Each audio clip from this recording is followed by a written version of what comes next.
Hello guys, welcome back to my YouTube channel. આજે આપણે આવ્યા છીએ પટેલ પાઉંભાજી એન્ડ ઢોસામાં। આ પટેલ પાઉંભાજી સુરતના લાલ દરવાજા વિસ્તારમાં આવી છે। આ બની રહી છે આપણી ચટકેદાર પાઉંભાજી।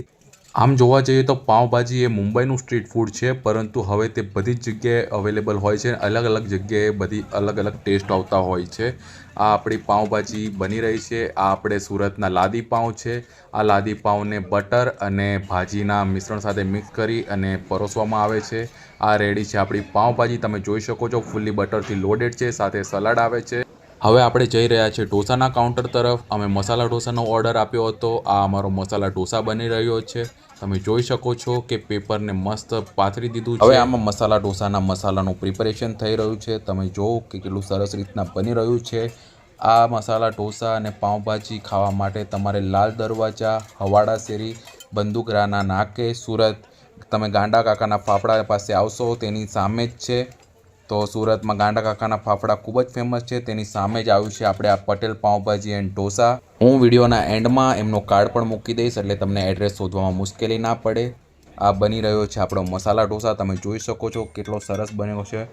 આ તેલમાં અમે બનાવ્યો હતો, તો પણ તેલ એટલું બધું નહીં લાગતું હતું અને એકદમ ટેસ્ટી લાગી રહ્યો હતો।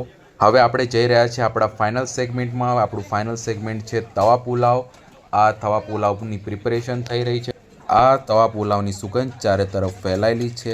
સુગંધ પરથી જ ખ્યાલ આવે છે કે મસાલાનો બ્લેન્ડ સારો છે, સાથે ફ્રેશ વેજીટેબલ્સનો ઉપયોગ કર્યો છે। તમે જોઈ શકો છો કે કેટલો સરસ રીતે આ પુલાવ બન્યો છે।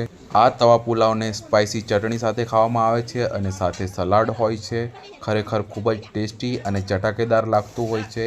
અહીંયા ક્રાઉડ પણ સારું એવું હતું। હવે આપણે અહીંયાના જ કસ્ટમરને પૂછીએ કે એમને કેવું લાગ્યું છે અહીંયાનું ફૂડ। તો ચાલો એમની જોડે વાત કરીએ। અમે પહેલી વાર આવ્યા પણ સારું અમને એવું લાગ્યું કે સારું એવું ટેસ્ટ છે। પુલાવ, પાઉંભાજી, ઢોસા બધું જ સારું છે અહીંયા। અચાનક જ અહીંથી નીકળ્યા અને અમે પટેલ શોપ દેખાડી પણ બહુ સરસ છે જમવાનું। અહીંયા બે અલગ અલગ શોપ છે, તો તમે પટેલ પાઉંભાજીમાં જ કેમ આવ્યા? ત્યાં ક્રાઉડ બી થોડું વધારે હતું અને ટેસ્ટમાં બી એમ સુગંધ સારી આવતી હતી, તો અમને એવું લાગ્યું કે અહીંયા જઈએ। ઓકે, તો તમને ટેસ્ટ કેવો લાગ્યો?